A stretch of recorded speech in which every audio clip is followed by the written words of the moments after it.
ये वीडियो मैं फिर से ट्रम्प के लिए बना रहा हूँ। वैसे तो मैं बता दूं, मैं स्वभाव से प्योर देसी हूँ।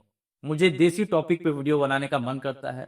लेकिन ये ट्रम्प चाचा ने इतने कांड किए हैं, इतने कांड किए हैं कि एक अध्याय में समाप्त कर पाना किसी के बस की बात नहीं है। कैसे ट्रम्प चाचा, आपको शांति से प्यार हो गया और शांति आपको नहीं मिली, वेनेजुएला में चली गई, तो आप वेनेजुएला के प्रेसिडेंट को उठा लिया है। आप केंद्रीय विद्यालय ऑफ अमेरिका से पास आउट हैं क्या? नहीं, आप एक बात बताइए, रिजर्वेशन तो आपके यहाँ नहीं होती थी ना। आरक्षण, आरक्षण का मतलब समझते हैं? आपके यहाँ नहीं होती थी।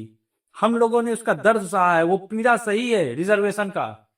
हमारे यहाँ जब कोई लड़की किसी को पसंद आ जाती थी ना, तो उसको लोग रिजर्व कर लेते थे, आरक्षित। अगले रोज अनाउंसमेंट हो जाता था, सुन लो भाई, ये लड़की तुम्हारी भाभी है। आज के बाद कोई इसको देखेगा नहीं, कोई इससे बात करेगा नहीं। और लड़की को पता भी नहीं होता था कि सी इज रिजर्व नाउ, वो आरक्षित है। उसके लिए फैटा फैटिंग होता था बाहर में। और आप बताइए, आपके यहाँ तो इतने बड़े बड़े सिंगर हैं, आप उनको नहीं सुनते हैं? आप रितेश पांडे को सुनने लगे हैं? जॉन एक कॉलेजवा में करेलू पढ़ाई, लइका लइका में होला लड़ाई, यही गाना सुन सुनकर क्या बर्बाद हो रहे हैं। और ये कॉलेज जाने की तो बाकी नहीं है, हम लोग तो ये स्कूल में ही सीख गए थे कि कैसे लड़ाई होता है। और एक बात और, हम लोग बोलते थे, ये हमारा पेटेंट डायलॉग था, चल मिलो, गेट के बाहर मिलो, तुमको उठा लेंगे। हम लोग बोलते थे, उठाते नहीं थे, आप तो उठा ले गए। वो भी एक देश के प्रेसिडेंट को शांति के लिए, शांति नोबेल पुरस्कार के लिए। आपको खिताब चाहिए, शांति नोबेल पुरस्कार, आइए आइए बिहार आइए, हम आपको देते हैं खिताब। लेकिन ये बात बताना पड़ेगा कि शांति को हम लोगों ने भी देखा नहीं। इतना समय हो गया, शांति को बहुत दिन से ढूंढ रहे हैं। बचपन में सीरियल में देखा था, तो बिहार आने के बाद में हम आपको शांति पुरस्कार तो नहीं दिला पाएंगे, लेकिन हम आपको बिहार के सर्वोच्च सम्मानित पुरस्कार दिला देंगे। अब आइए, आप कौन दे देते हैं? पलटू राम पुरस्कार, बिहार का सर्वोच्च सम्मानित पुरस्कार हम आपके नाम करते हैं। अरे हमारे वाले तो 2.5 साल में पलटते थे, तो उनको हम लोग पलटू राम बोल दिए। आप तो 2.5 घंटा में पलट जाते हैं। आइए आइए, ले जाइए, आप ले जाइए, पलटू राम का पुरस्कार आप ले जाइए और रख लीजिए, इसको शोभा देता है आप पे।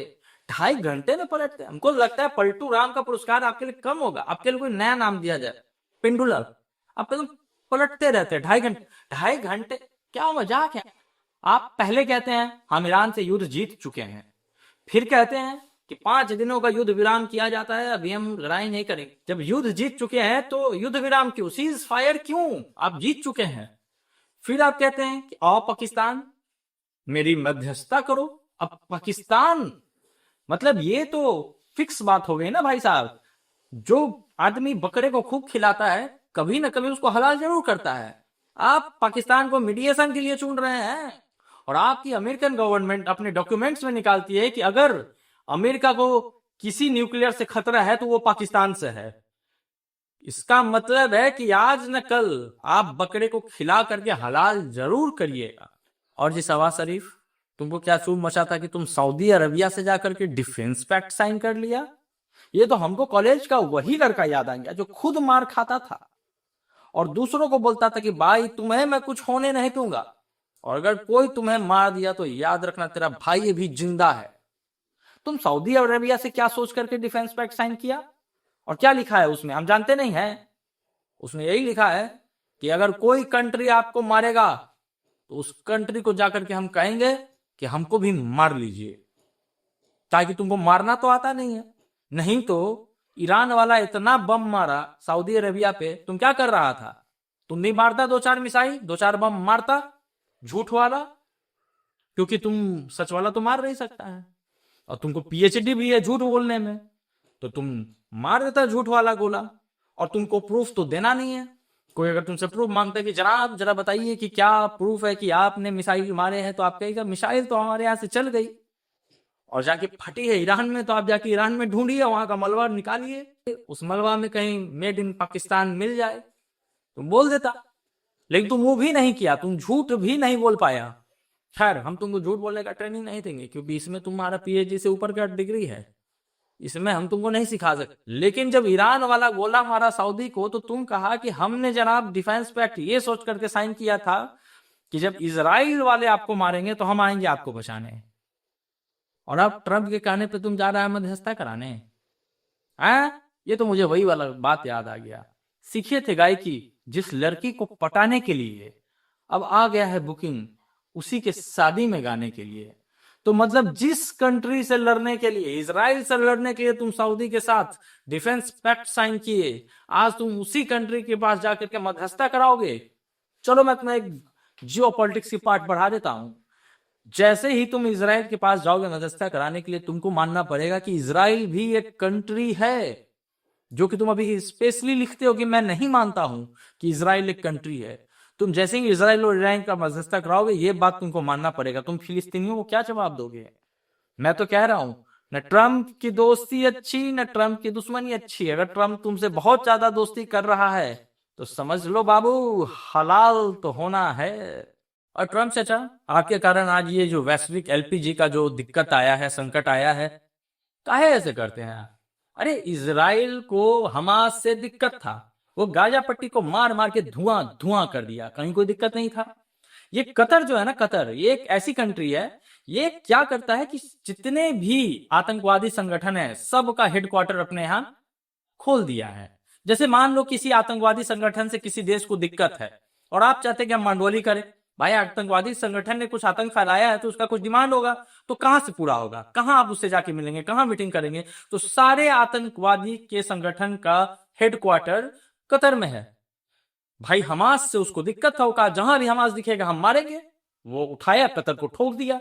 कतर को नहीं ठोका, वो हमास के उस हेडक्वार्टर को मारा जहां पे हमास का संगठन था। कतर को लगा कि भाई आज तक तो मेरे पे किसी ने हमला किया नहीं है, अब मैं क्या करूं? तो कतर के जो प्रेसिडेंट थे, वो सारे गल्फ कंट्रीज को उठा करके पलटू चाचा के पास चले गए। अरे रे, आप लोग नीतीश कुमार जी को ना समझे, ये खिताब उनसे हम लोग लेकर के ट्रंप जी को देने वाले हैं। तो अब नए पलटू चाचा हमारे ट्रंप बाबू हो गए हैं। तो अब इस नाम से देखिए, देखिए आप इनको मत समझिए, ये खिताब उनको हम लोग देने जा रहे हैं। तो उनके पास चले गए। अब वो फोन उठाए, बोले सॉरी बोलो, से सॉरी। उनको लगा कि भाई ये तो इजराइल है, सॉरी बोलेगा नहीं, ये पुष्पा है, छूकेगा नहीं साला। लेकिन वो पुष्पा नहीं था, वो पुष्पा राज 2 था। वो सॉरी बोला और सॉरी बोलने के बाद और भी ज्यादा तेजी से ठोका। उसका एनालॉजी एकदम क्लियर था। अगर वो ईरान के पेट्रोलियम रिफाइनरी पे मारेगा तो ईरान भी गल्फ कंट्री के पेट्रोलियम रिफाइनरी पे मारेगा। इसीलिए ईरान के उसने उस गैस रिफाइनरी पे मारा जो कि ज्वाइंट ऑपरेशन होता था, जहां से कतर भी गैस निकालता था, हम लोगों को बेचता था, और ईरान गैस निकालता था, खुद में सप्लाई करता था। उसने ईरान के उस वाले नॉर्थ वाले पार्ट को उस गैस रिफाइनरी पे हमला बोल दिया। उसके हमला बोलते ही ईरान का क्या था, उसने कतर पे मार दिया। तो देखो, मारा कौन? इजराइल। मरवाया किससे? ईरान से। और आपने बस सॉरी बुलवाया। क्या फायदा है पलटू चाचा ऐसे सॉरी बुलवाने का? मत बुलवाइए, मत पड़िए बीच में। और दूसरी बात, इस पाकिस्तान को छोड़ दीजिए बेचारे को, छोटा सा मुल्क है बेचारा, हमारे पड़ोस में रहता है, हम उसको कुटते कम है कि आप भी उसको हलाल करने के लिए बकरा बना रहे हैं? मत खिलाइए उनको, मत बनाइए बकरा। चलिए, उम्मीद करते हैं कि ट्रंप चाचा हमारे बातों को समझेंगे और अब युद्ध विराम करेंगे और थोड़ा कम पलटेंगे। वैसे खिताब हम जब भी आए, हम बिहार से किताब उनको दे देंगे और उम्मीद करते हैं कि शांति के चक्कर में अब ना बौखलाएं, क्योंकि बेचारे उस निकोलस मादुरो का तो कोई खता भी नहीं था। शांति पुरस्कार तो उसके ओपोनेंट को मिला। शांति तो सिर्फ वेनेजुएला गई थी, उसके प्रेसिडेंट को उठा लिया गया। प्रभु, आप शांति के दीवानगी आपके अंदर कम हो, ऐसे हम लोग प्रार्थना करेंगे। बहुत बहुत धन्यवाद।